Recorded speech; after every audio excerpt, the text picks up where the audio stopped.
I have two questions. One on a follow-up on something you just said. But since we have these messages released, and you said that the president has now... Did we watch this full press conference? This is a back and forth. Personally reviewed them. At the chat, at one point, Pete Hegseth wrote 14-15 strike drones on target, and in all caps, he said, "This is when the first bombs will definitely drop." Does the president feel that he was misled by his national security advisors, whoever it was that told him there was no classified information in there, now that he's seen these messages? I've now been asked and answered this question 3 times by the both of... Oh, yeah, we did. Okay.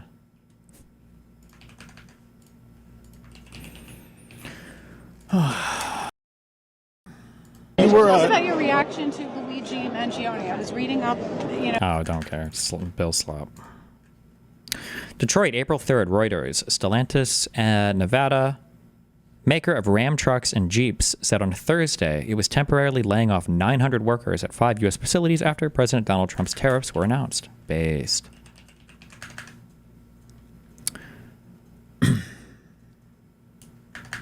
What? You know, that perhaps you've been supportive of what he did. What is your take on that? If you were reading up, I don't think you read up on it. Because I said what I felt about it, and I said what a lot of people said. Some people took it that way. So could you clarify what you think? No, I'm not going to just have some controversial moment so you can get clicks. I'm not doing that. I'm here for Conan. I'm not doing all of this. What are you going to bring up next? The Middle East? I went to summer school 3 out of 4 years in high school. I'm not qualified to talk about this. I was just... What do you think about global warming? You said about Elon that he was ruining Earth, I saw on The View. You're critical of him. What do you think of all the boycotts, like even the violence I don't that's watch going the on news. in Tesla? I don't watch the news. I have no idea what's going on. I watch Instagram. I watch people wipe out on motorcycles. I watch lions and hyenas fight each other. This is the things that I do. And I don't think you should be asking a comedian. You're a journalist. Comedians are on top of current events. No. That's weak. That's you guys passing the buck. You guys need to have balls again, which you don't.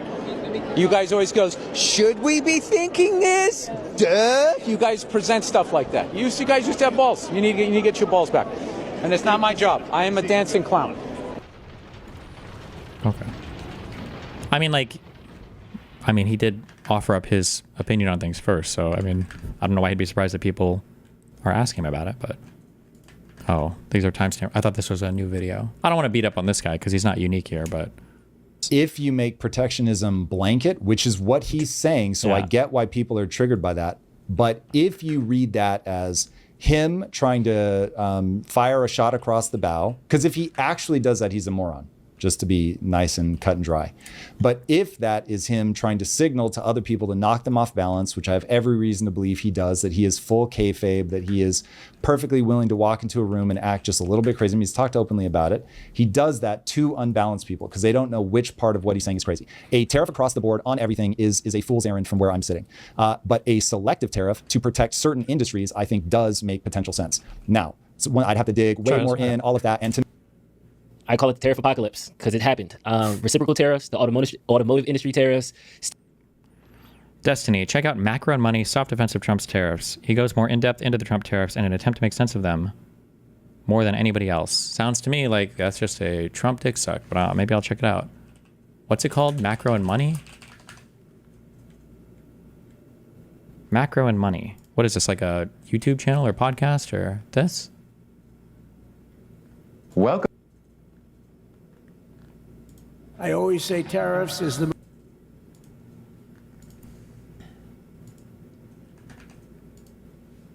steel and aluminum import tariffs, the Venezuelan oil secondary tariffs. We'll get to that. Yeah, it's a whole different thing. Secondary tariffs, a whole different thing. Our trade relations with Canada and Mexico, those tariffs. Today is the day that a lot of those tariffs are going into effect. We already see some fear and insecurity around the stock market. The consumer price index is moving. Consumers have less confidence in the American economy. I understand on paper, long term, this is supposed to be better, but it hurts right now. How do we move through this tariff apocalypse? What do you think happens in the short term? And what can people do to kind of either brace for it or just kind of have to eat their medicine and just kind of wait it to work? In the short term, it creates chaos. America's in a very precarious position because even I, as a lifetime American citizen, born and bred here, as a businessman, I look at this and go, I don't know for how long this is going to be true. And when you build your government based on executive orders, then the next president's going to come in and they're going to write a whole bunch of executive orders that undo all the executive orders from the president before. Trump did that day one, yeah. 100%. And so it's like, if I'm not mistaken, over the last 3 presidencies, it's been like orders of magnitude more EOs. And so we're just in this period where it's like, we're going to do everything by decree. And that creates the unknown. So I don't know, as a capital allocator, I'm like, do I move as if these tariffs are for real? Like when people talk about the 2.02 trillion, Trump is now saying that is far more than that, of these companies that are like, okay, we're going to invest massively in America. We're going to be moving our chip manufacturing here, our car manufacturing here, et cetera, et cetera.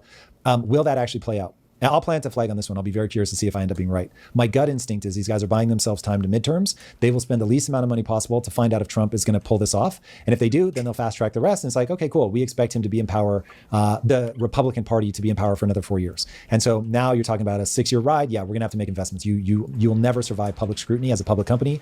If you're like, no, trust me, they're going to go out of power in 6 years. No way. At that point, they will say, okay, cool. I at least see this runway. But that's my instinct, that they're going to buy themselves time. And if we are in a recession at the time of the midterms, it will flip. This will go Democrat. Trump will become lame duck and Republicans will lose power and Democrats will step back in and just obliterate with EOs everything that Trump has done. And so that's just how this pendulum swings. That makes me paranoid. Okay. I've lived here my whole life. So I can only imagine, and I don't have shit that like struggles with tariffs. We're a media company. So it's like, we make everything right here. And even I'm like, oh, well, I don't know. So the short term is all insecurity, the unknown, paranoia, turbulence in the markets. Long term, if he can pull it off, it onshores manufacturing. It begins to reignite the middle American male in a belief in himself that he can do something, build something, create something, use his hands. I always caveat, AI could just make all of this a moot point, but you have to debate right now in the world where people just cannot imagine what the future is actually going to be like. And so they're all acting as if AI isn't going to just totally change this anyway. So I'll keep my arguments at that level, but I think that is necessary given that we are in a Cold War with China. And so people have to put it into that global context because that is, as far as I can tell, precisely what's driving Bessent, Lutnick, Trump, Elon, like all of them understand this moment at a global level in the way that I don't think most of us on a day-to-day level think about. These guys have made more money off of understanding global markets than anybody.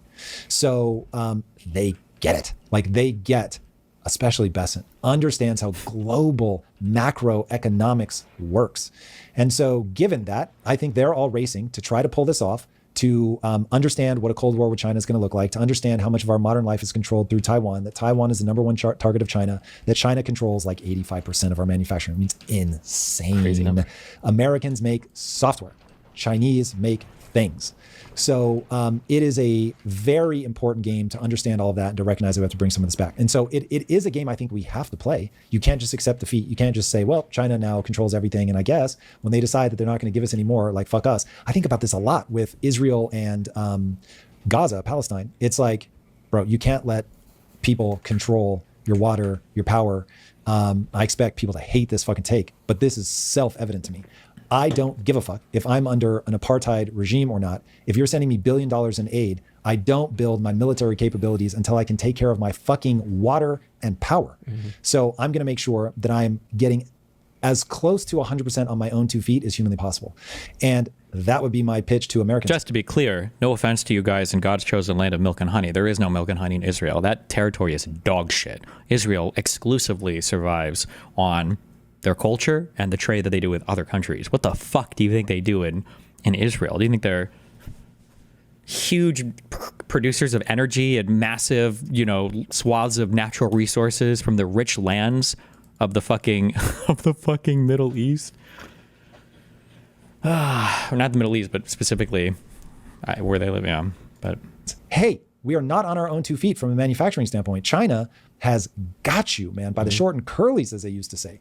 And so us pretending that that isn't the case, or us intentionally blinding ourselves, I don't know. But that's where I'm like, kids, don't you hope Trump is right? Like, you've got to onshore some of this. I'm not saying all of it. Where is the future? Like, it's in AI and it's in software. It's in cyberspace. That's a term we used in the 90s. Like,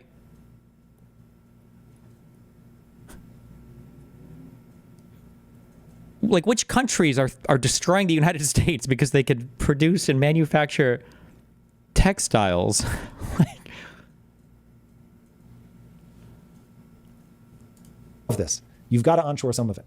Anyway, I would listen to Bessent. I would listen to Letnick far more closely than I listen to Trump.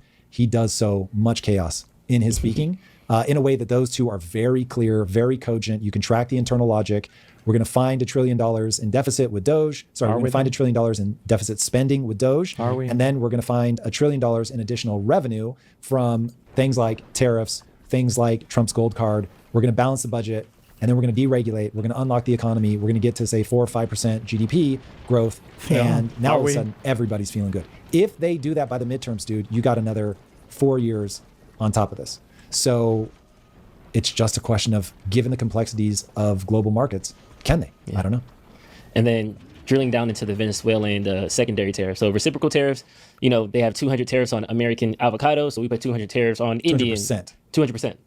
200% on there. So that's the reciprocal. But secondary is something different that you broke down. So I want you to break that down too for those of my, and that's specifically to countries importing Venezuelan oil. Yep. So a secondary tariff is where the economic warfare machine that is the U.S. Treasury Department, which Bessent even said, when asked, like, what was the thing you find most surprising about your job? And he said, how much of my time is spent on national security? Meaning I'm going to go to countries and be like, you imported Venezuelan oil. Nope. Now there's a tariff across whatever on your country. And so this is how you break the back of an economy and this is the thing that we haven't done with Russia. To me, Venezuelan oil is whatever. This really plays out in, can we put secondary tariffs on anybody that does business with Russian oil? And you're starting to hear Trump now make noises about it. This is the drum that I've been banging. I will remind myself not to over-index on how much I care about being right. I need to find the right answer. It's the only thing that matters. I'm going to be wrong a lot. But this was one of those things where I was like, this is almost certainly the play. Trump is not a stooge for Putin. And he's going to put in his back pocket that if Putin doesn't play ball, because to look like a hero, Trump has to end that fucking war. Because he said, I'll end it on day one. Everybody knew that wasn't true. Yeah. Well, okay. I mean, he said he would end it even before he came to office, but okay. But nonetheless, like, you called your fucking shot, bro. And so you got to get this one fucking done. So I think he knows that. And if Putin ends up being the one that's trying to stall, trying to drag this on, that's going to be obvious for everybody paying any kind of attention.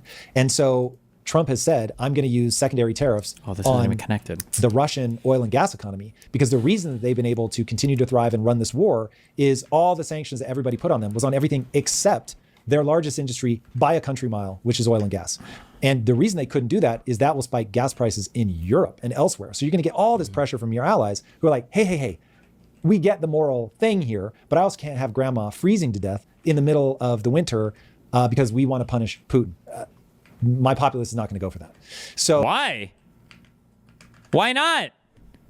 Don't we support Israel doing it to the Gazans?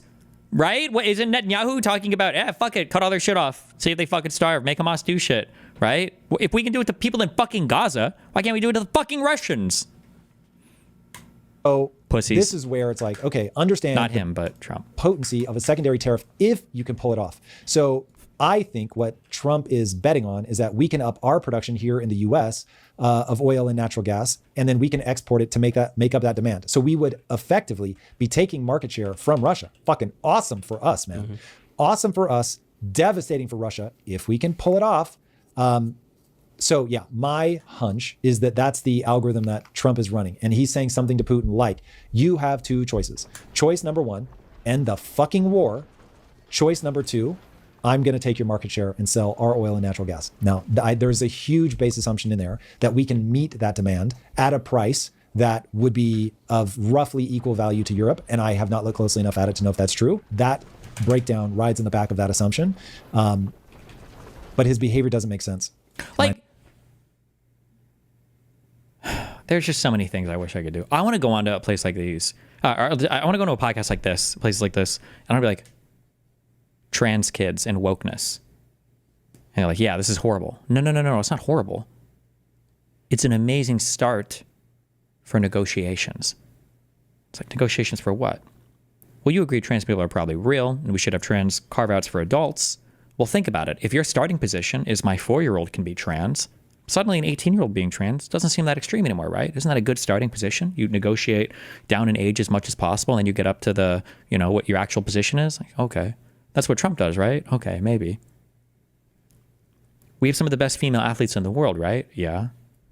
Wouldn't having the occasional low T male or trans female competing with them, wouldn't that boost their ability to compete? Like, imagine how easy it would be in the Olympics if our female athletes also had to train against trans female athletes. I think that this sort of trans athlete policy, in a way, strengthens our own homegrown female athletes in a way that other countries aren't able to, because they don't have the same access to trans women that our female athletes do. Isn't that a good thing? Like, just make like the most retarded fucking arguments ever, but like have like a line of logic behind it. Like, I'm going to mind read that, because we can never mind read Trump when it comes to bad things, right? When Trump said the election was stolen, you need to fight like hell or you're going to lose your country. We're going to go to Congress and we're going to give them the power they need to do the right thing. And then he sends everybody to the Capitol and then they riot and break in and delay. Then we say, well, we can't mind read Trump. We don't know what he did. Okay, explain the tariffs again. So for the tariffs, what he's trying to do is he's trying to do primary tariffs and then secondary tariffs in the hope that he stops the war in Ukraine, because it'll cause Russia, who previously was able to trade energy, and Trump is aware that a substantial part of their economy and the ability to sustain their war comes from the energy production there. I don't know why he has to tariff the entire fucking world. Oh, because it's kind of like secondary, tertiary. And it's like, bro, you think Trump even knows what secondary tariffs are? Or what tertiary even means? Or what any, like, what the fuck? When have you ever heard Trump talk about this, ever? Minus that. And we see some, you said macroeconomics earlier. So in other international news, China, Japan, and South Korea have agreed to closely cooperate in response to these. The centrist and MAGA supports celebrating this reminds me so much of the energy right before the Iraq invasion. Retards hyping retards into a retard situation. True. U.S. tariff. So we're already seeing other countries saying, okay, this is happening, so now we need to kind of rethink our business deals and our trade deals. Not just countries saying it. It's one thing if Germany and France and Italy, who, hey, they had their moment 80 years ago in World War II, but since then they have not been bitter rivals. When I say China, Japan, and South Korea fucking hate each other, I mean hate in like all capital letters. Okay, I could be totally fucking wrong, and I totally admit it's just based on the limited experiences that I've had being in Taiwan and being in South Korea. But I asked people there because, like, I learned as an American, oh my God, World War II, that was some crazy shit, and blah blah blah. For almost everybody that I spoke to, everybody said that the people that they don't like the most, I think they just said were, it was South Koreans, because they felt like they were the most stuck up when they traveled to other countries. But like people in Taiwan and Japan seem to be fine. And at the end of the day, like, people don't care that much. Now, maybe there are other people in these countries, older people, maybe that feel a lot differently. I don't know. I just don't have access to those people, and I don't see them on the internet much. But is it true that these Asian countries hate each other like so fundamentally? I feel like a lot of the conflict just comes from like North Korea and China, you know, like North Korea testing fucking nuclear weapons or ballistic missiles or ICBMs. I don't know if they've gotten up to the I yet. But that's where a lot of this comes from. But I don't know, like, does Japan fucking hate South Korea, or do the people of China hate the people of Japan or South Korea as much? I don't know. Maybe they do, and I just don't see that as much. But seeing the three of them, in fact, there's a reason that they did the photo op where they're doing like the cross-armed handshake thing, like where you each wrap arms as you cheers and drink from your glass. Yeah. So that is, I have to believe, even from their own lens, they view that as this is historic, because the amount of animosity, man, cannot be overstated. Like this is like, if 30 years from now. Also, let's say that everything he's saying is true then. If they truly do have this level of animosity against each other, they fucking hate each other so much, and they're coming together to, for the first time in half a decade or whatever, have talks about trade. What does that mean about what we're doing? How does that bode for us if everything you're saying is true?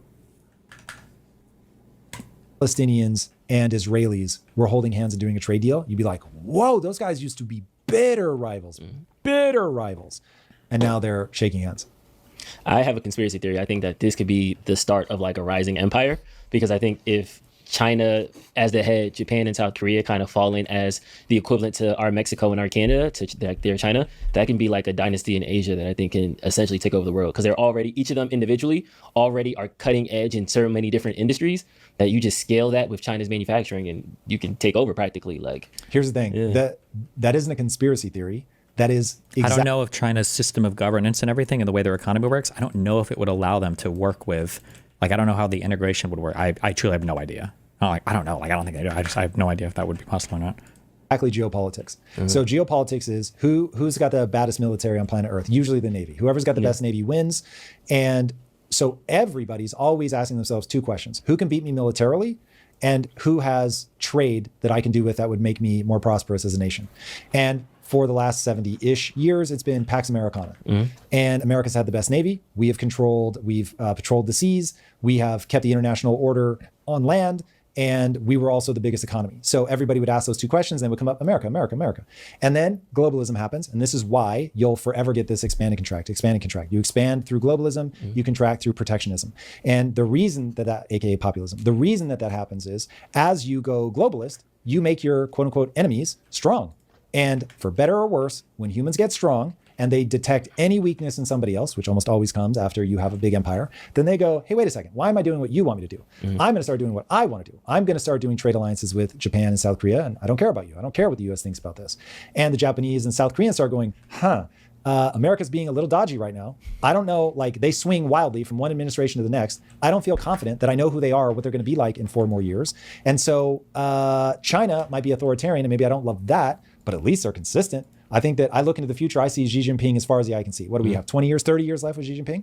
Hey, that's the kind of future I can see, I can predict. I love that. And just like Americans knew that fucking Mao starved his own people to death, that he made Darth Vader look like the nicest guy ever. He made the Emperor look like a good dude. So we were still more than happy to go sell shit to them. So this is what happens. You go, I can get cheap shit from them. I can sell them things. This is going to be amazing. And it's what sets up Thucydides Trap. And so we might need to do like a video on Thucydides Trap or something at some point, because that's one of those that sounds so fancy and people don't know what that means. It just means for all my UFC fans, you've got a champion. He's been dominant forever, but he gets towards retirement age. He just can't accept that the young bucks are coming for him. For a while, he's going to dodge him. Going to be like, he's not my class. He's got to fight these other people before he gets to me. Disrespect. And then it gets to the point where you can no longer deny that they're the one you should be fighting. They're the number one contender. So what do? You go on a bark offensive. What a fool, what an idiot, doesn't know how to fight. I'm going to thrash him, beat him in the first 30 seconds. You've never seen anything like this, trying to get in their head, trying to keep them weak. But ultimately, you actually throw punches. Now, all the yapping is the economic warfare.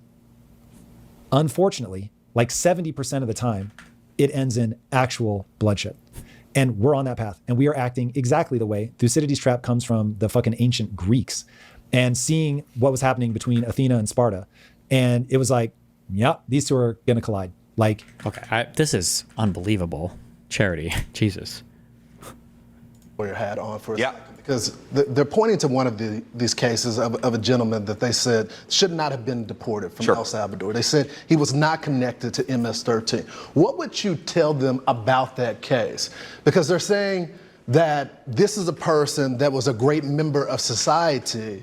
You've looked at the court records, you've talked to the men and women on the ground. What can you tell us about that situation? Well, there have been a few cases out there where... So this is the Venezuelan guy, the MS-13 / Tren de Aragua gay gang leader dude, okay, that was deported without due process because of his rainbow tattoo or whatever, I think. The Democrats and the media say, oh, this person was just an innocent father of 3, and then you find out, for example, I think this is the case that you're talking about. Back in 2019, an immigration judge looked at all the evidence, looked at all the data, and concluded that this allegedly innocent person that we sent to El Salvador was actually a member of an MS-13 gang. He had also committed some traffic violations. He had not shown up for some court dates. This is not exactly... Holy shit, this motherfucker had speeding tickets? Oh no. What? Traffic violations?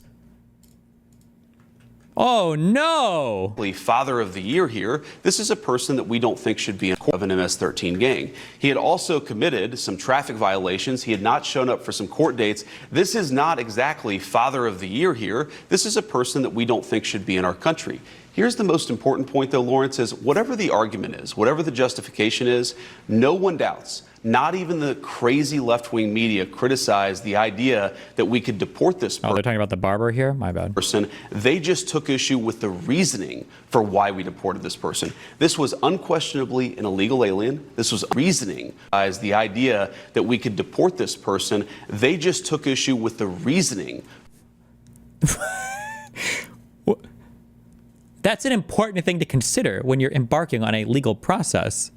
for why we deported this person. This was unquestionably an illegal alien. This was unquestionably a person who broke the laws to get into our country. I don't even know if that was, this is unquestionably a person an immigration judge had found had zero right to be in the United States of America. We do not ask permission from far left Democrats before we deport illegal immigrants. We do the American people's business. And again, for the American people who are watching, this is such a weird, mistaken placement of priorities. We need to make our country stronger. We need to create jobs. We need to make our streets safer. What is it about congressional Democrats that get more angry at deporting violent gang members than they do at the victims? Violent? What kind of traffic infractions were these? By the way, they had to have been speeding tickets, because if these traffic infractions were like DUIs or something, you would have said it.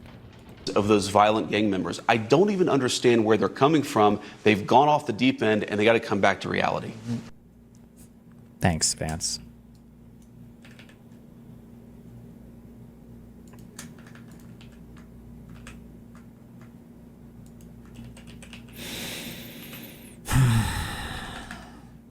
Apparently Benny Boy actually took a stand. Well, folks, yesterday was Liberation Day, and we are going to go through everything tariff-related you could possibly imagine. First, your reminder, we exist to cut through the noise and bring you the unpleasant facts that others will not. Uncensored, ad-free daily shows, investigative journalism, live chats with my producers. Breaking news first, no filter, no nonsense. The Daily Wire is where the real story lives. Go to dailywire.com/subscribe and join the fight today. Okay, so yesterday, President Trump declared that it was, in fact, Liberation Day. He said this was our economic declaration of independence. Now, I'll start with his announcement yesterday, and then I want to talk about what it is that he actually announced. Because the markets are getting rocked, and there's a reason they're getting rocked. Here was President Trump yesterday in the Rose Garden celebrating Liberation Day. To be fair, he had warned everybody a month in advance that he was going to do this sort of thing. Here he was.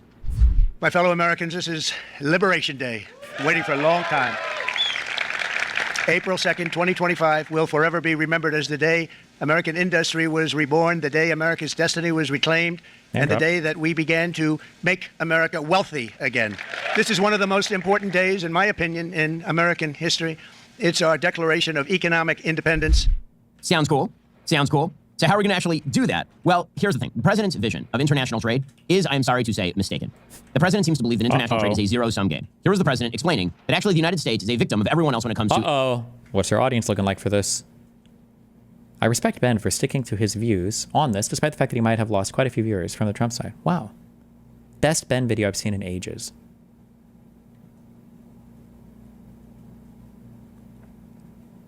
Oh.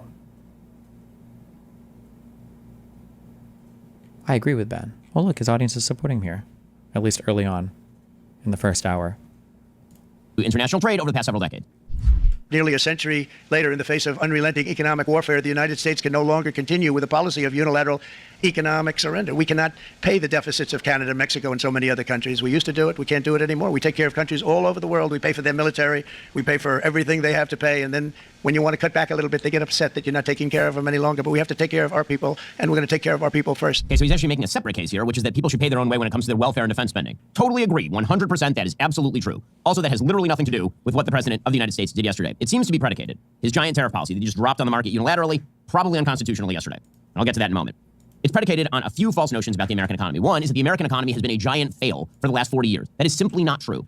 This is a myth that is propagated by both parties. And I know, it's a fun myth. It's something people like to believe, is that yesterday was economically better than today. And then you look at all the stuff around you, and you look at the phone in your pocket, and you look at the computer before you, you look at the internet, you look at the fact you can literally order any product at any time from anywhere on earth, and it arrives at your doorstep in 2 days at a price you can afford. And you think to yourself, would I rather live in 1980, when the only person with a cell phone was Gordon Gekko on a beach holding a shoebox to his head? When central air conditioning was kind of a rarity? When the cars, if you were lucky, had electric windows?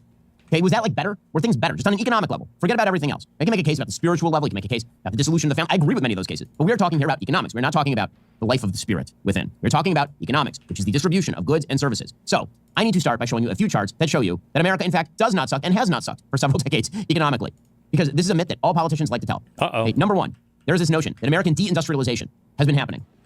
That America has been hollowed out by deindustrialization. We are not actually manufacturing anymore in this country. That is not true. It is not true. In the mid-90s, the United States was producing in real manufacturing value added. In 1997, we were producing $1.4 trillion. In 2025, we're producing $2.4 trillion. And it is an arithmetic increase. You can see the line on this chart. We are manufacturing more. Why aren't there more manufacturing jobs? The answer is technology. We're manufacturing more because we have better robots. And they're doing much of the work that people seem to have a very warm and fuzzy feeling about, but that they would never want to do themselves. I notice a lot of people, why can't I have a factory job just like 1955 Ford or something? Yes, I'm sure that you want it to be in a non-air conditioned factory, riveting all day. True. Nobody talks about this.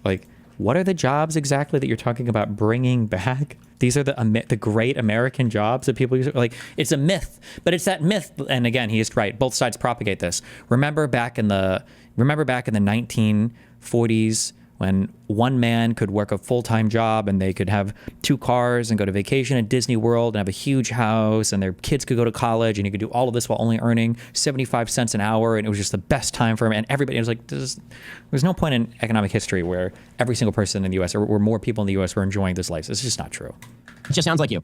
That's most Americans. That's your ideal job. No, it isn't. It isn't. Just like working in a coal mine isn't your ideal job either. True! Okay, here's another chart. We've been told the lie that the American middle class has been hollowed out by international trade. Here's what actually happened to the American middle class over the course of the last several decades. The American middle class stayed approximately the same size, shrank a little bit. Why did it shrink? Why did it shrink? Not because people became lower middle class or poor, but because a huge number of Americans went into the upper middle class. The number one change in the status of American families in terms of income from just before 1980 to about 2015 was a 16 percentage point increase in the upper middle class. In other words, people got richer. And by the way, everyone got richer, including the poor, because the stuff you can get as a poor person in America in 2025 is way the hell better than the stuff that you could get as a poor person in America in 1980. That's just a reality. How about wages? We keep hearing that wages are stagnant, but they've stagnated since 1979. Here, according to the Bureau of Labor Statistics, is a chart. It shows you the average hourly earnings of production and non-supervisory employees. And it shows you what happened to wages between 1980 and 2025. And what you see is a steep increase from the 1990s and up, a very steep increase. Now, I know this cuts against the conventional political wisdom, which is the American economy sucks and it's because everybody is cheating us. Now, one of the things that President Trump is predicating his tariff war upon is the idea that trade deficits are inherently bad. A trade deficit is where we import more stuff than we export in terms of value. Now, as I pointed out before, you have a trade deficit with literally every business that you do business with unless they're buying your product. So I have a trade deficit with my local Publix, a large trade deficit. They have bought pretty much nothing from me, and I've bought tens of thousands of dollars over the years from my local Publix. Clearly, they are screwing me. Or maybe they're not, because I'm getting value for my dollar in the form of food and supplies. Or maybe I should go over to my Publix and just beat the living out of the general manager. I don't know, one of those two things. Trade deficits they're an accounting procedure, trade deficits. You label something an export and you label something an import. But trade itself is about mutual benefit where you wouldn't do the trade in a voluntary system. So the idea that every trade deficit, someone is getting screwed, is a zero-sum view of how economies work, and it's not true. As Thomas Sowell points out, the eminent economist, quote, if the goods and services available to the American people are greater as a result of international trade, then Americans are wealthier, not poorer, regardless of whether there is a deficit or a surplus in the international balance of trade. In fact, I can name Didn't Ben side with Trump on tariffs, though? Why is he switching up now? Because Ben was part of the COPE squad of he's just doing this to start for a negotiating position. He was part of that. Period in American history where there was a fairly large surplus in America's balance of trade. The entire Great Depression. Now, there were times in American history that were great where we also had a surplus. There were times in American history that sucked, where we had a deficit, and times in American history that were great, where we had a deficit. As it turns out, trade deficits have pretty much nothing to do with the health of an economy. They don't tell you very much. In fact, the French economist, Frédéric Bastiat, who's really cutting about this stuff, writing in the 19th century, he said, look, if you're so worried about trade imbalances, then actually what you should do is you should sink ships filled with your own exports before they ever get to the other side. So if we're exporting oranges to Europe, and they're going to send us apples in return, the best way to ensure that no trade imbalance takes place is we should send our oranges out of the country, and we should sink the ship before it ever gets to Europe so they can't send us apples back. Then we have a large export on our ledger and no imports. Great idea. The economy will be stronger.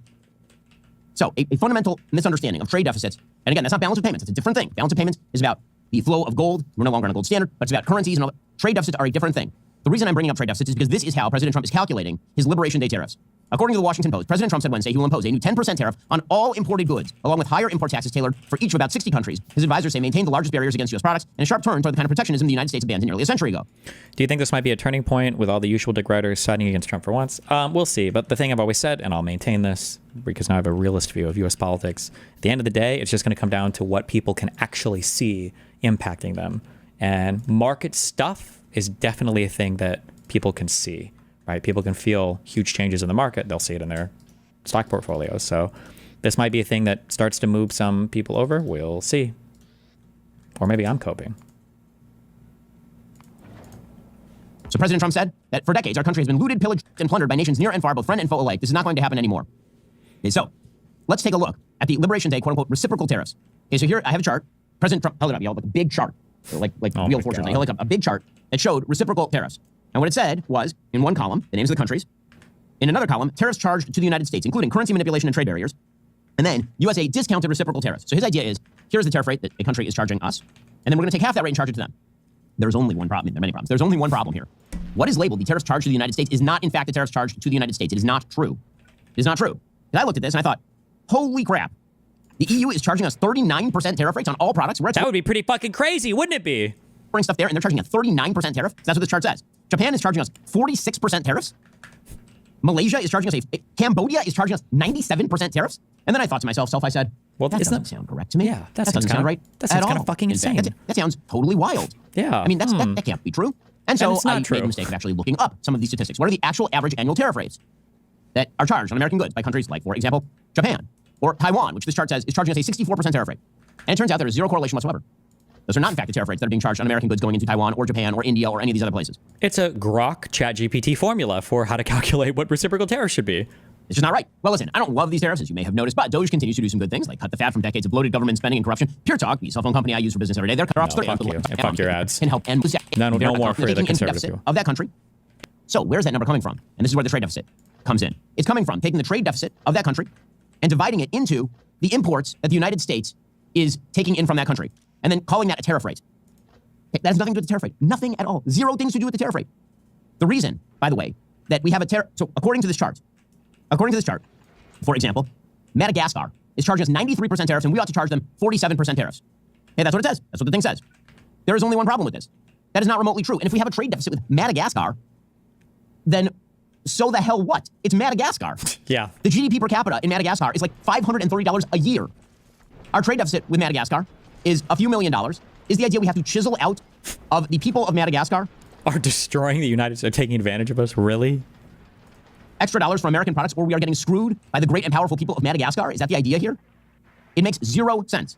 It literally has nothing to do with the actual tariff rate. How do we know this? We have perfect proof. Yesterday, Israel, which already had almost no tariffs on the United States, 99% of all goods coming into Israel had no tariff on them. Oh, I understand now.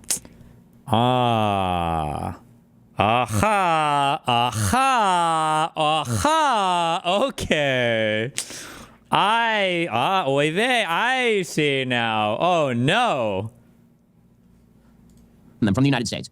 That was something that Israel did in the 2000s because they used to have high tariffs. And what ended up happening is that Israelis... God, I hope Netanyahu continues on this path. It would just be... Being anti-Semitic is just so much fun, bro. You can blame Jews for fucking everything. And the lefties will even champion you for it now. Hell yes. Come to the United States, load up their bags with a bunch of American-made goods, and then take them back with them to Israel to avoid the tariffs. So Israel just got rid of all the tariffs. Yesterday, Israel announced zero tariffs on any American goods. The Trump administration hit them with a 17% tariff anyway, claiming that they had a 33% tariff rate on American goods, which clearly is not true. Why? Because it turns out that we buy more stuff from the Israelis than the Israelis buy from us. Shocker, they're a smaller country. We're a giant market. Not a giant shock, as it turns out. So this is pretty crazy, because it turns out the trade deficit has nothing to do with the tariff rates. So we are punishing countries that have a low tariff rate with us. For example, like South Korea is listed on this chart as having a 50% tariff rate on us. The average tariff rate South Korea has on American goods, according to the World Trade Organization, is 0.79%. We have a free trade agreement with South Korea. It is listed on this chart as 50%. That's nonsense. It's not true. It just isn't true. And it leads to a 25% reciprocal tariff on all South Korean goods. Now, there are a number of reasons why this is a problem. Okay, whatever, who cares? Well, do we need other countries? Okay, so first of all, yes, we do. It turns out that the supply chains all across the planet are incredibly complex. And if you like the products that you have, at the quality that you have them, and the price that you have them, you're not going to get to keep them. You don't get to keep anybody who tells you that you can is telling you the same kind of falsehood that Barack Obama said when he said, if you like your doctor, you can keep your doctor. Ooh, you don't get to keep your Xbox at the same rate with the same quality. You don't. That's just not the way that these tariffs are going to work. So what exactly happens? Well, Tyler Cowen points out, quoting Scott Lincecum over at Cato, Trump's reciprocal tariffs impose hundreds of billions of dollars in new taxes on Americans without public or congressional input, because that's actually what happens. I have friends, for example, who import products to the United States and then sell them. Why? Because they can't get the product in the United States. So, for example, I have a friend who's in the jewelry business. And this friend in the jewelry business imports products that are not capable of being manufactured or found in the United States from abroad. So it's not like there's import substitution you can just buy from an American. That's not how it works. By the way, this company is an American company. The tariff that is now being applied to all of his imports is like 35-40%. Those prices will get passed directly on to the consumers. It is a tax paid for by Americans. So this is a massive tax increase on American consumers. That's what it is. And it is designed to be so.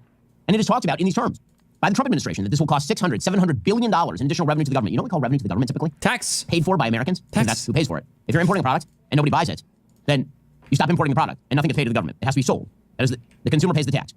That is what we would call a tax increase. Okay, these secret calculations that are not so secret anymore because it turns out that actually they just have nothing to do with tariffs at all. True. Those calculations are nonsensical. This idea that President Trump is doing this based on legislation that suggests that there is a national emergency on the basis of trade deficits. No, the answer is no. This is in the purview of Congress. True. There's no national emergency. This is not a national emergency. Yes. Ben, come back to us. Ben. Oh my God. Does he watch my stream? Ben, please. I love you. Please come back to us. You're not an idiot. We know you're not an idiot. You have all these talking points. You know it. You know it. That justifies a unilateral tax increase of the size that the administration is attempting to levy down on the basis of a trade deficit. Because we buy more stuff from Madagascar than the Madagascars buy from us, That is not a good reason to declare a national emergency, because it ain't a national emergency any more than it's a national emergency that I buy more stuff from my public than they buy from me. By the way, there are already free trade commitments that are now being breached by the Trump administration. And we have free trade commitments, many countries that we are currently slamming with tariffs. Again, it's going to cost American consumers. It will cost American producers who use inputs from other countries. True. And Inputs, most importantly of all, if this is supposed to somehow screw, for example, the Chinese, precisely the opposite is about to happen. Why? Because many of the countries that are about to get absolutely hammered are countries that exist in Southeast Asia. So if you want to know what the actual tariff rates are that these various Southeast Asian nations are charging the United States, the answer is not what President Trump is putting up there, which again is rooted in the trade deficits that we supposedly have with these various nations. If you want to know the answer, I did. So I asked my friends at Perplexity, sponsors of the show, what are the actual effective tariff rates Southeast Asian nations have against American goods? Not the Trump statistic, which is rooted in trade deficits. Also, please make a chart correlating the trade deficit or surplus those countries have with the United States with their GDP per capita. So, according to... Oh, he's using AI. Is that what Perplexity is, I'm guessing? Perplexity? The actual effective tariff rates imposed by Southeast Asian nations on American goods vary significantly across countries. The figures cited by the Trump administration appear to be exaggerated and based on trade deficits rather than real tariff structures. According to the WTO, Vietnam's average most favored nation tariff rate is approximately 9.4%. Now remember, according to the Trump statistic, the average tariff rate that's being charged by Vietnam, the effective tariff rate, is 90%. So 10 times what the actual tariff rate is what the Trump administration is claiming. Asian nations like Indonesia, Malaysia, impose average MFN rates, most favored nation rates, of 7.5% and 5.6%, respectively. Those numbers are far lower than the inflated numbers presented by the Trump administration. Now, as to trade deficits that we have with these various countries, the answer is because they're poor. They generate cheap product, like in Vietnam, your t-shirt's probably made in Vietnam, and they have no money. So we run a $95 billion trade deficit with Vietnam. Their GDP per capita is $4,200. $4,200. Okay? So what are we going to do? Chisel that out of them? Precisely, that $95 billion trade deficit, because we want to buy their t-shirts?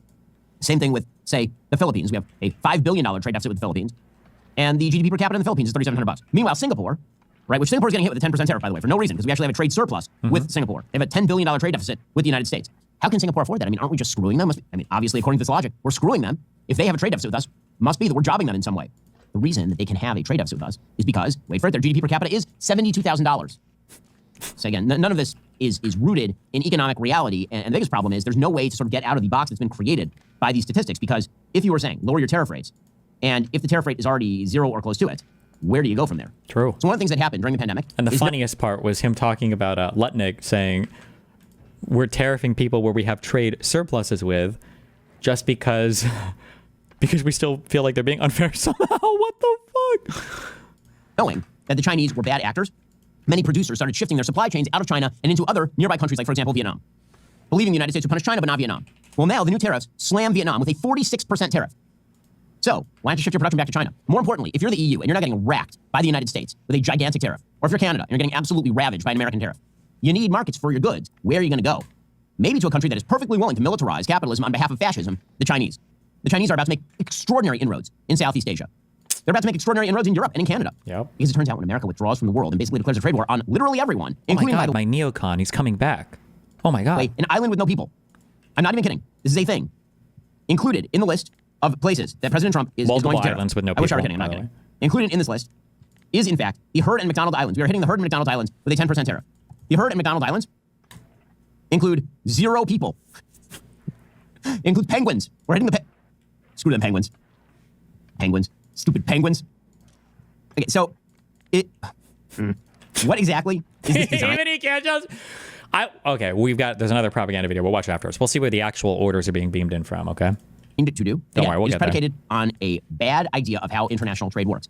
If, I said this 1,000 times, this is not coming from a place of, I want Trump to fail. It's coming from a place of, if he engineers a recession based on these sorts of tariffs, which seems increasingly likely if you were to stick with this, if he were to do that sort of thing, all of the amazing things that need to happen that he is pursuing and that his administration is filled with good people who want to do, all that stuff goes by the wayside. A bad economy kills everything around it. It is the neutron bomb of politics. Yep. If you drop the neutron bomb of politics, a recession, into the lap of this administration, it doesn't just destroy this administration's economic agenda. It destroys the administration wholesale. That is what happens in American politics. Oof. But the big problem, Benny boy, the big problem is Trump. First of all, you can't destroy Trump's presidency, okay? Because he's already the president. What, are they going to impeach him? What it really is hurting is your future conservative ideals and your Republican Party. But Trump doesn't give a fuck about that. He doesn't give a fuck about either of those things. Recessions destroy administrations. And by the way, everyone close to them, all the tech bros, get destroyed.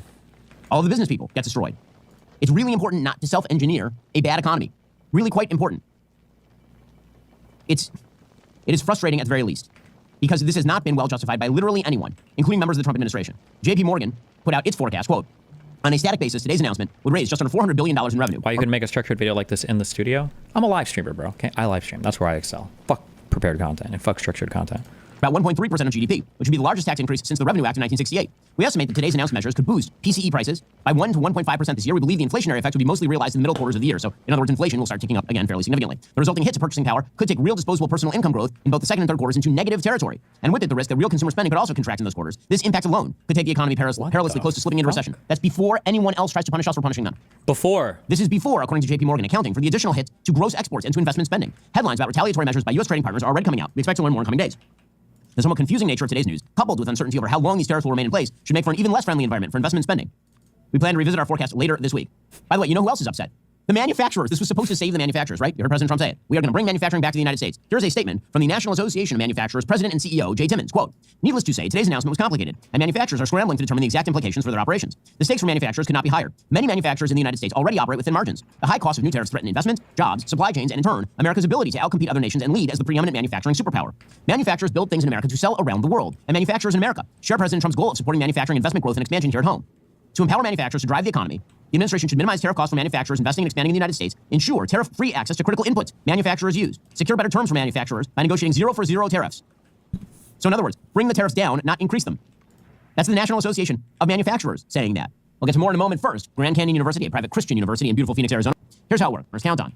Here's what you get. It's the fraud and restore your title in the description. Personal title expert. Be sure to check out the $1 million triple lock protection details when you get there. That's HomeTitleLock.com, promo code Shapiro250. Get the protection and peace of mind you deserve.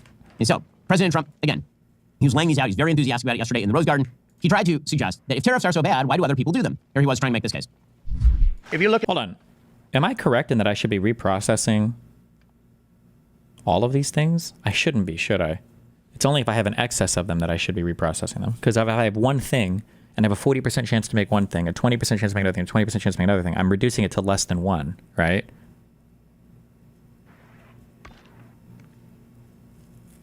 I don't need to be doing this at all. Fuck. Look at that. China, first row. China, 67%. That's tariffs charged to the USA, including currency manipulation and trade barriers. So 67%, I think you can, for the most part, see it. Those with good eyes, with bad eyes. We didn't want to bring, it's very windy out here. We didn't want to bring out the big charts because it had no chance of standing. Fortunately, we came armed with a little smaller chart. So 67%, so we're going to be charging a discounted reciprocal tariff of 34%. I think, in other words, they charge us, we charge them less. So how can anybody be upset? Okay, so then he said, if imposing tariffs and protective barriers actually made us poorer, then why would other countries be doing it? Here's President Trump saying this. We charge 2.8% for so many things that other countries are charging 200%, 300%, and 400% for. If imposing tariffs and protective barriers made nations poor, then every country on earth would be racing to eliminate these policies, and China would be the first on line. They run a very strong country. Okay, well, actually, as it turns out, many countries have spent the last couple of centuries eliminating many of these policies. And maybe we should take a look at what he's saying. Here is a chart. It shows that actually the countries that have, for example, as a general matter, the lowest tariff rates are also the countries with, wait for it, the highest GDP per capita. Why it turns out that richer countries have been steadily lowering their tariff rates. And many of the poorest countries on earth have really, really high average tariff rates, including, by the way, Madagascar and Burundi and the Central African Republic. Why it's almost as though tariff rates actually decrease wealth because tariffs increase prices and reduce trade and all the things the tariffs are designed to do. Now, President Trump suggested that the tariffs are kind and they are generous and they are friendly. Here he was saying that the tariffs are kind because it's only half the rate that other countries are charging us. But as we've already discussed, and herein lies the problem, those aren't the real tariff rates. For nations that treat us badly, we will calculate the combined rate of all their tariffs, non-monetary barriers, and other forms of cheating. And because we are being very kind, we're kind people, but we will charge them approximately half of what they are and have been charging us. So the tariffs will be not a full reciprocal. Okay, here is the actual thing. Those are not the real tariff rates, and this is why it matters. Okay, why does it matter how the calculation is done, right? The reason it matters is because if the goal was to get other countries...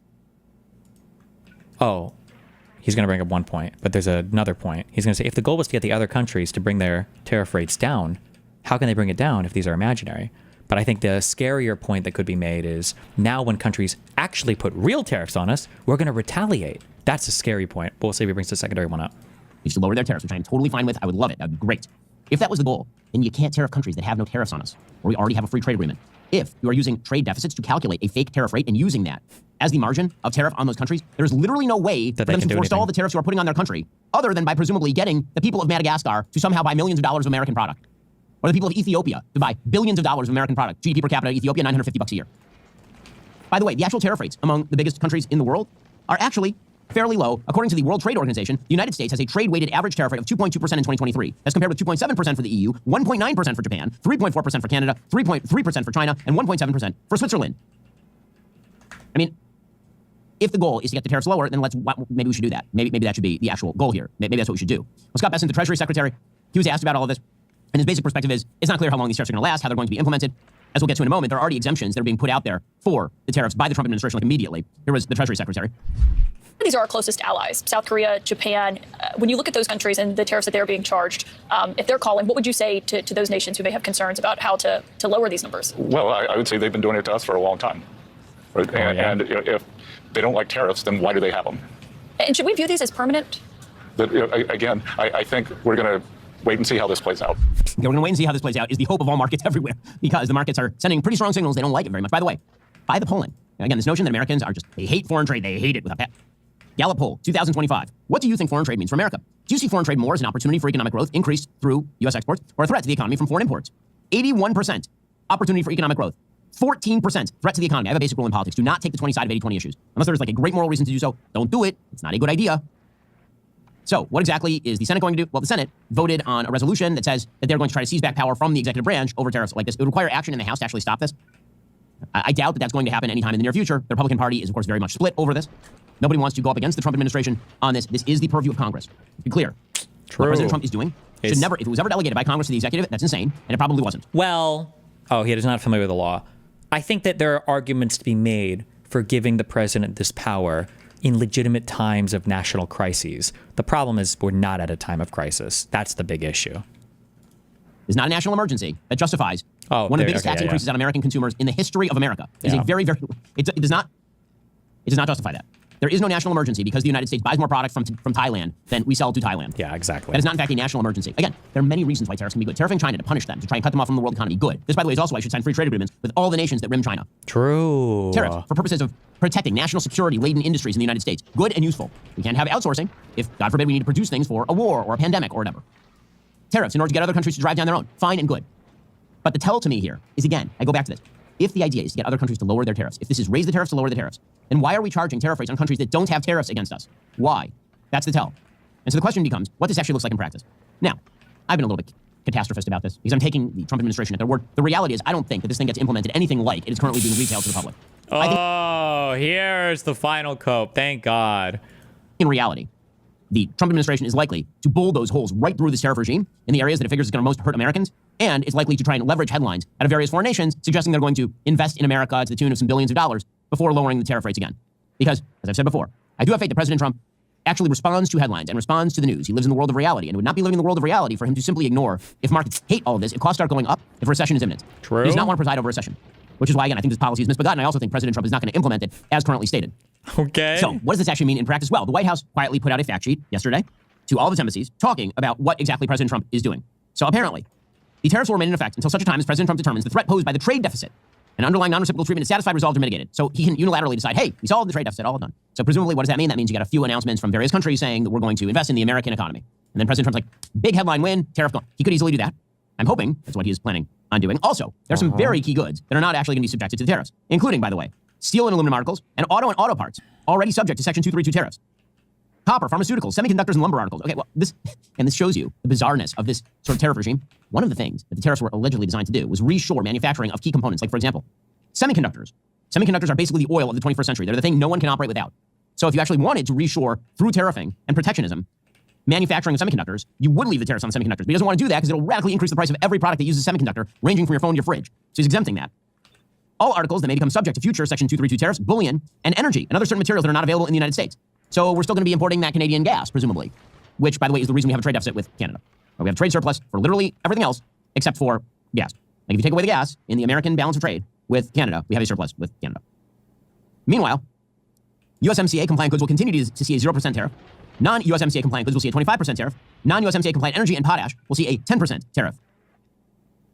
Again, I do not think this policy is the long-lasting, durable, strictly imposed policy that is currently being laid out by the White House. I think President Trump is going to see how the markets react. He's not going to like it. He's going to start punching holes through this pretty much as fast as possible. But Democrats finally got their talking point. All they had to do was wait, and now they got it. So Democrats are saying the recession is a-coming. It is recession day, says Hakeem Jeffries, the House Minority Leader. Remember, Republicans have the barest of bare majorities in the House. Democrats just won the Wisconsin Supreme Court, which means that they're going to redistrict and add a couple of seats. So if there's any sort of recession at all, mildest recession, Democrats are taking the House. Here's Hakeem Jeffries looking more excited than he has in months. Not a single administrative action has been done by Donald Trump, House Republicans or Senate Republicans to lower the high cost of living in the United States of America.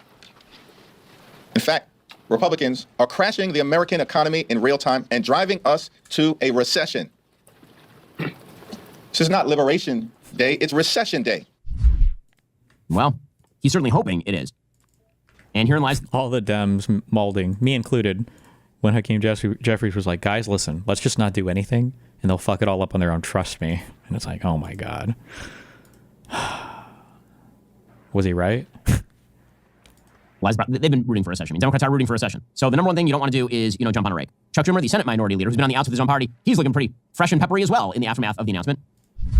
This map has how much each state would pay for this absurd, crazy, chaotic trade war.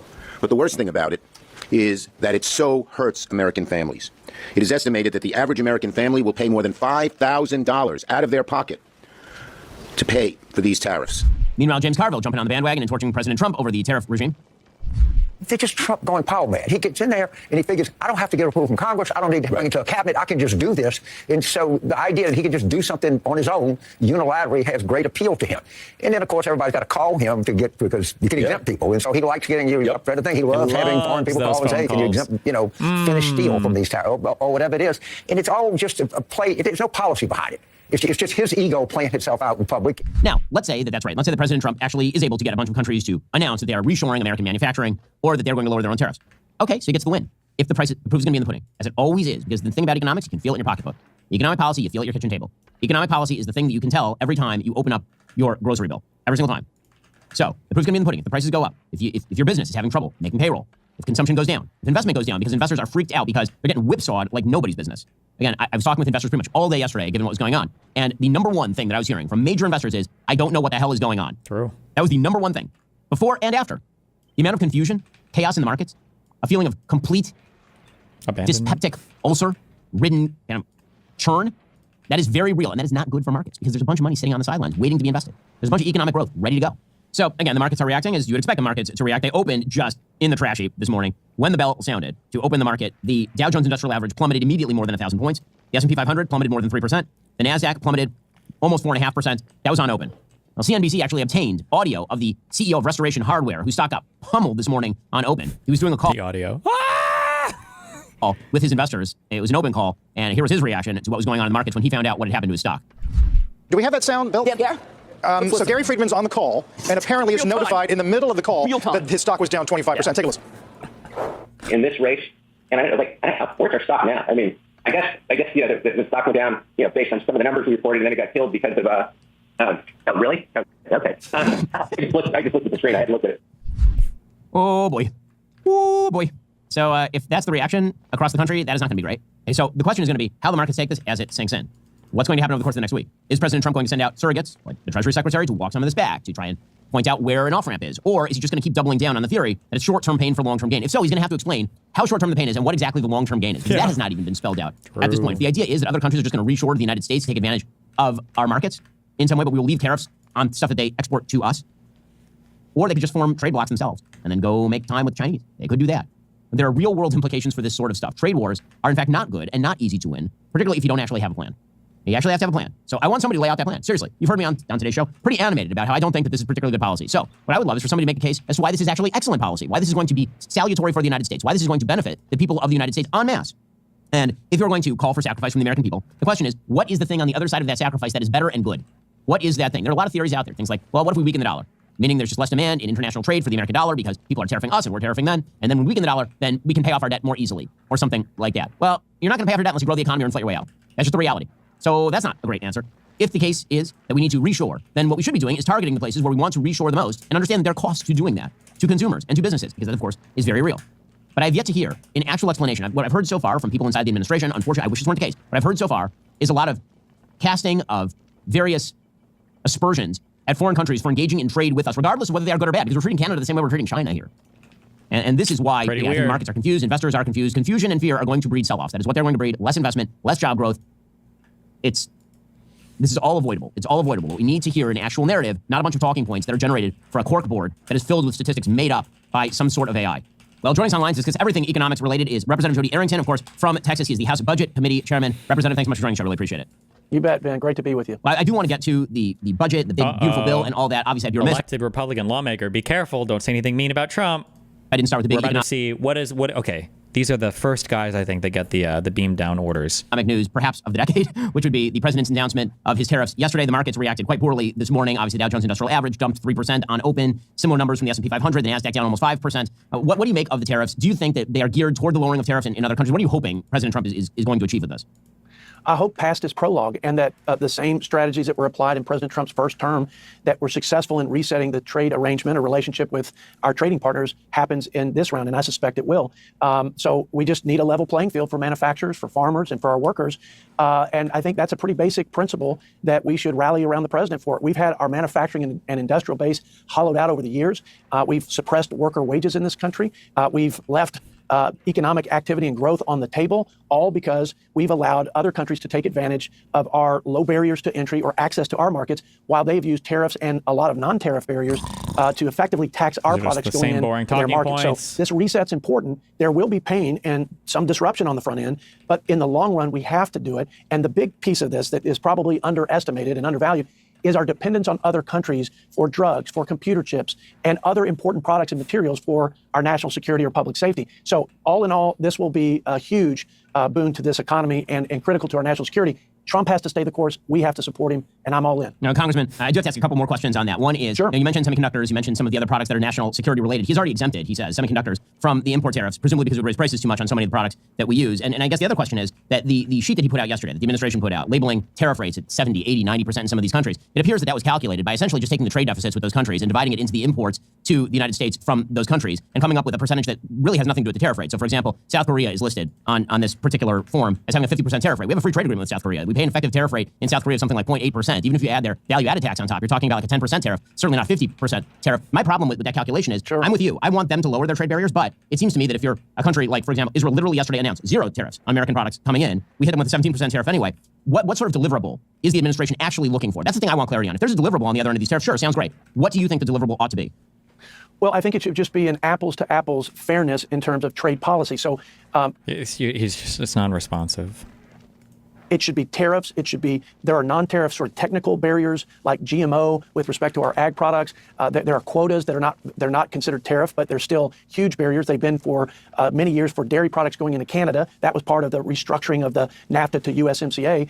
And so there's a number of ways, VAT taxes, border adjustment taxes. So I think the president and his team are looking at the totality of it. But I'm with you. It needs to be apples to apples. We're not looking for isolationism, or we're not looking for Chinese industrial policy where we're subsidizing our guys and blocking out competition from others. We believe in free markets and competition, but free markets and free trade don't exist if they're not fair on an apples-to-apples trade policy basis. And I think that's a good fundamental principle in trade policy and trade negotiations. And Congressman Arrington, one of the things that I think that people in the markets are worried about is that there's been a lot of whipsawing, a lot of kind of policy uncertainty so far, particularly with regard to this stuff. The investors that I know are kind of holding out their money, waiting to see where everything settles, which isn't an unreasonable position given the changes. President Trump is declaring these tariffs on a national emergency basis, and the national emergency that he's claiming is the trade deficit. It is difficult to see how a trade deficit amounts to a national emergency under the law. Where do you think the line of congressional authority lays with regard to tariffs as opposed to executive authority on tariffs?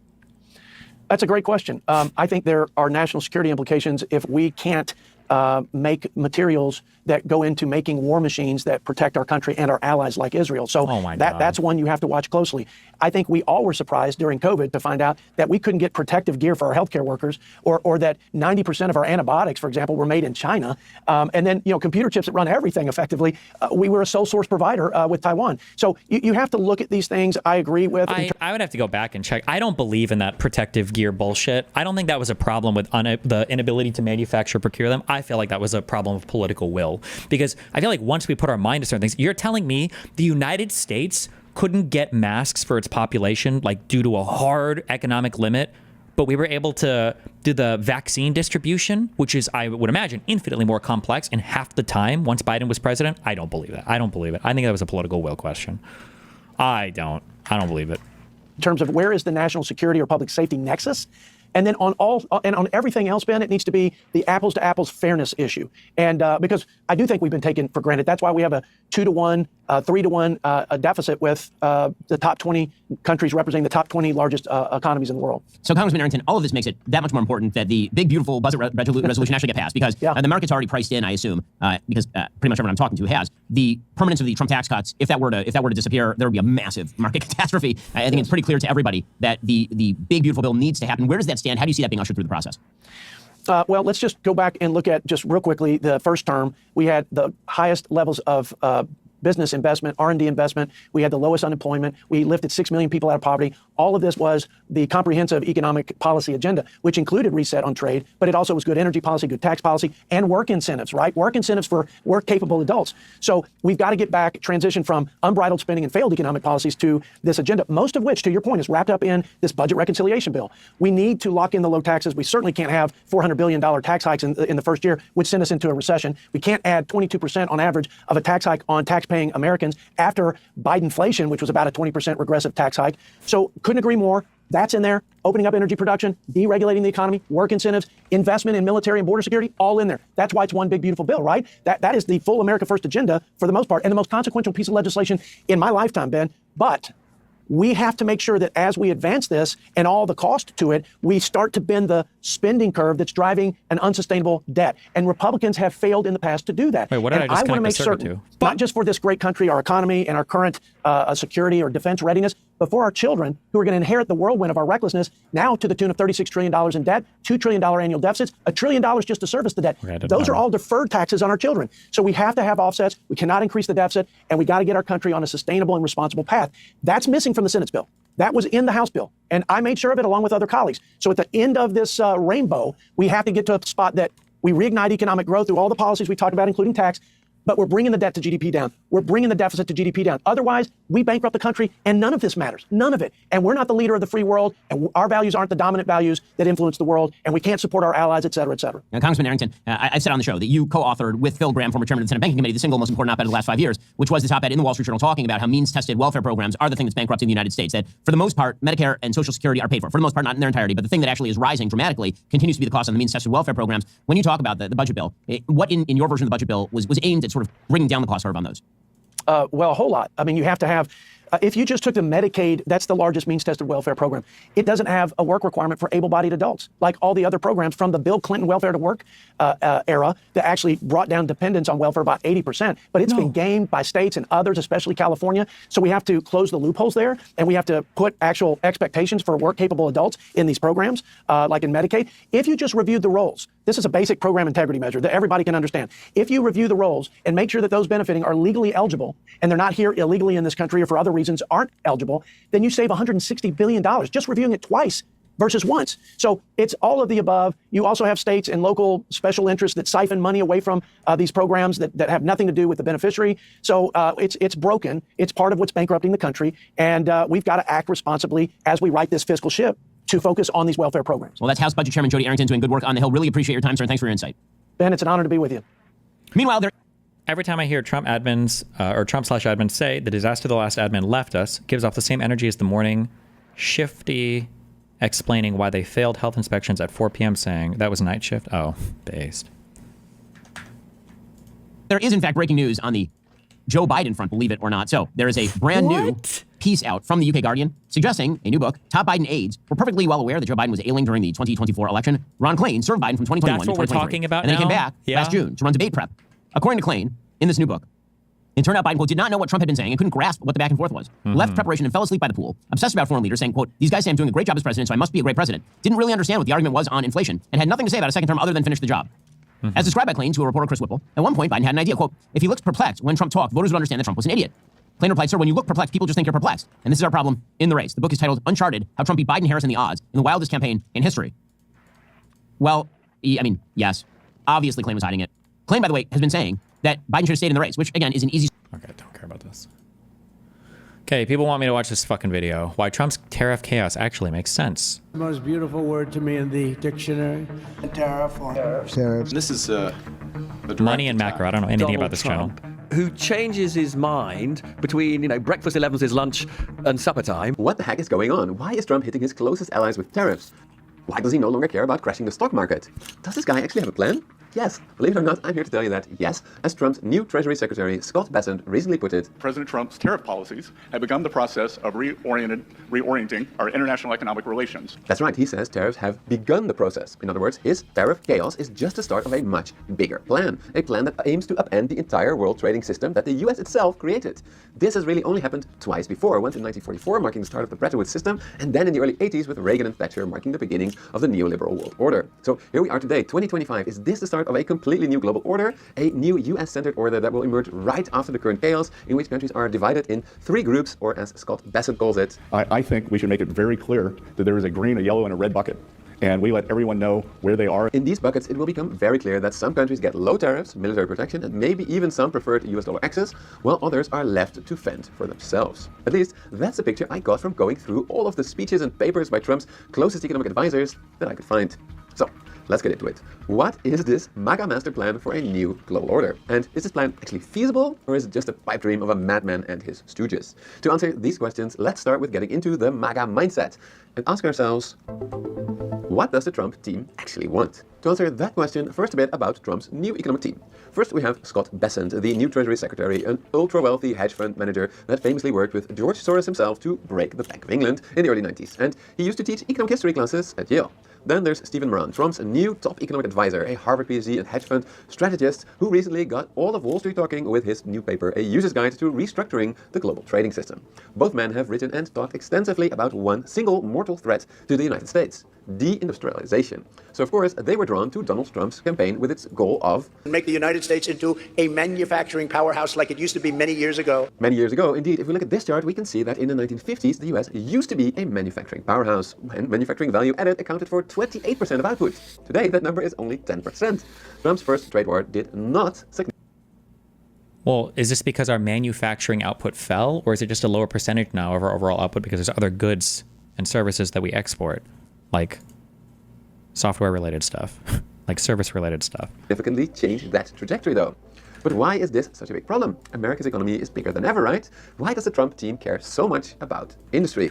2 reasons. First, deindustrialization has devastated America's industrial heartland, which overwhelmingly voted Trump in 2024. Second, US industrial power is now far behind that of other comparable powers, especially China, putting it at a massive disadvantage in case of a war, given that historically civilian factories. Manufacturing as a percentage of GDP. As a percentage of GDP, sure. Are you saying for absolute terms, we would be able to manufacture less than Germany or Japan when it comes to weapons of war?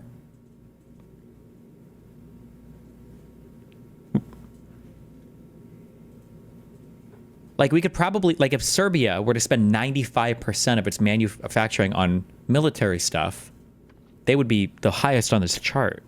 Like, powers, especially China, putting it at a massive disadvantage in case of a war, given that historically civilian factories and know-how have been essential for rapid militarization. So the Trump team thinks a lot about China. What happens if they invade Taiwan? Yes, the US has a stronger fleet for now, but as Vice President J.D. Vance has noted, US deindustrialization has gotten so bad that one of Beijing's state-owned firms built more commercial ships just last year than all of America has produced since the end of World War II. So I think in that light that, yeah, it does make sense that the Trump administration wants to reindustrialize the US. But does he really have to slap tariffs on everyone at the same time and say stuff like this about his closest allies? Taking our jobs, taking our wealth, taking a lot of things that they've been taking over the years. They've taken so much out of our country, friend and foe. And frankly, friend has been oftentimes much worse than foe.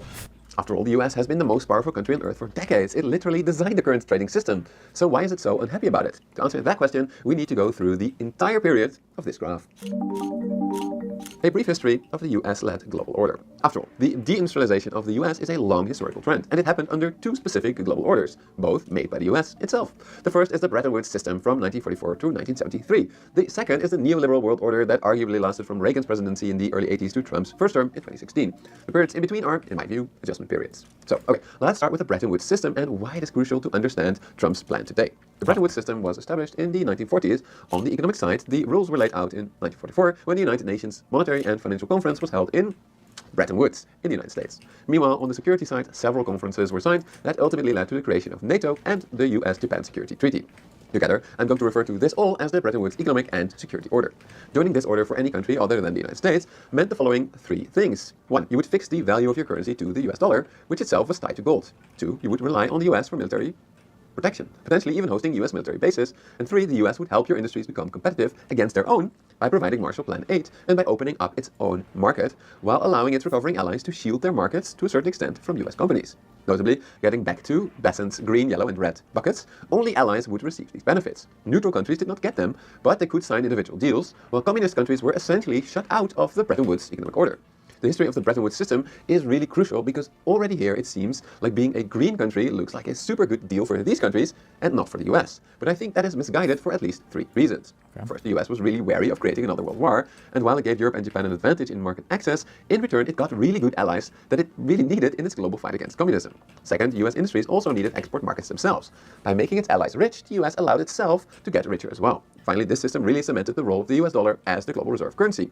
Issuing the world's reserve currency came with what French Finance Minister Valéry Giscard d'Estaing called an exorbitant privilege. This privilege meant that because the demand for US dollars as a reserve currency was so great, it allowed the US to spend much more internationally than it earned without facing a currency crisis. However, arguably, giving Japan and Europe key market access did already contribute a little bit to deindustrialization. However, as Stephen Moran writes in his paper, this system inevitably led to a dilemma for the US, the so-called Triffin dilemma. You see, as the global economy grew, the need for dollars increased, but the quantity of gold was relatively stable. So to keep the global economy growing, the US either needed to choose to keep creating more dollars, making the gold standard less and less credible, or to keep the gold standard and kill global economic growth by stopping the creation of new dollars that the world needed. This ultimately led to the following iconic announcement by President Nixon in 1971. I directed Secretary Connally to suspend temporarily the convertibility of the dollar into gold or other reserve assets. Which was then followed by a period of global economic turmoil, after which the neoliberal world order was ushered in by Ronald Reagan and Margaret Thatcher. This neoliberal world order was characterized by, number 1, lower tariffs, number 2, lower barriers on investment around the world, number 3, flexible exchange rates, and number 4, the US guaranteeing security for everyone that at least played somewhat nice with the United States. In line with its free market principles, the neoliberal order was far less structured than the Bretton Woods order. There was no formal agreement now in which countries promised to use US dollars. They just did so because it was the most convenient and most reliable currency out there. However, in this system, any non-US nation had a very strong incentive to hoard US dollars by making it easy to export to the US and making it harder to import from the US. Notably, despite praising the virtues of free trade, the World Trade Organization did actually allow developing nations to have higher tariffs against the US than the other way around, precisely because the US hoped that by making the world richer, it would become friendlier, just as has happened before with Germany and Japan. Compared to Bretton Woods, the number of green countries, so to say, got much bigger in the neoliberal order. As long as you were willing to play by the rules of the World Trade Organization, you got good access to the massive US consumer market, the US dollar banking system, and as a bonus, US Navy protection of global shipping. That sure sounds like a pretty good deal. But of course, the US again got something very, very big in return for it. With the fixed exchange rates of Bretton Woods gone, Stephen Moran writes that reserve demand for American assets pushed up the dollar, leading it to levels far in excess of what would balance international trade over the long run. So, thanks to flexible exchange rates, the US's exorbitant privilege arguably became even stronger. A strong dollar meant that the US could keep its massive military all over the world, despite becoming a far smaller economy relative to the rest of the world and relative to its dominance in the 50s. On top of that, the strong dollar made Americans in general much richer than they would otherwise have been. However, on the flip side, it did make manufacturing in the US much more expensive. What the fuck is the point of this video? Stable manufacturing jobs to leave the country, especially I'm skipping the MAGA master plan. For a new global order. A plan that is supposed to help reindustrialize the US, while at the same time to keep the US dollar as the global reserve currency, because as Trump himself has said, and if you want to go to third world status, lose your reserve currency. We have to have that. We cannot lose it.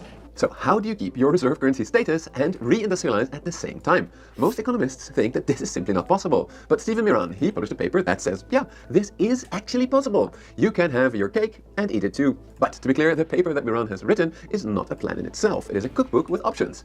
At the time of recording, Besant also has not presented a full plan that includes his green, yellow, and red country structure. So for the 3-step MAGA master plan that I am about to present you, I had to dive deep into what both Moran and Besant have revealed so far. And no, sadly, I was not added to a US government signal group by accident. So for each step, I'll tell you exactly where I got my information from. Okay, here we go.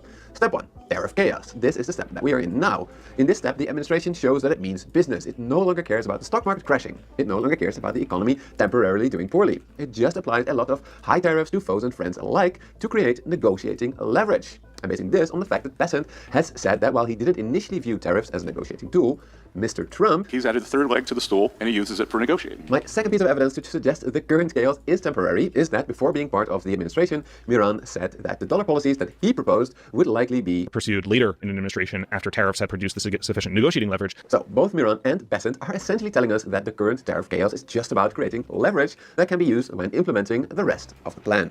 Which brings us to step number 2, reciprocal tariffs. Remember this graph where China reacted to Trump's tariffs by ever increasing its own tariffs? If you really have reciprocal tariffs, that dynamic is theoretically gone. It will just be, look, you can keep going up, but we'll always match you, so there's always a level playing field.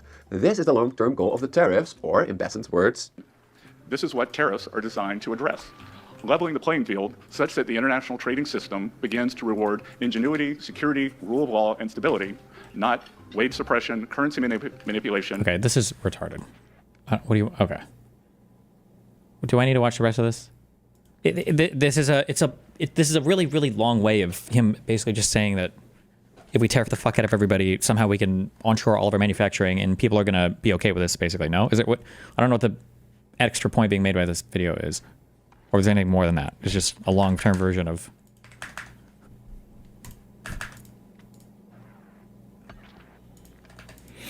Signalgate update. Yeah, I see. There's an investigation for the UD. We'll see what happens.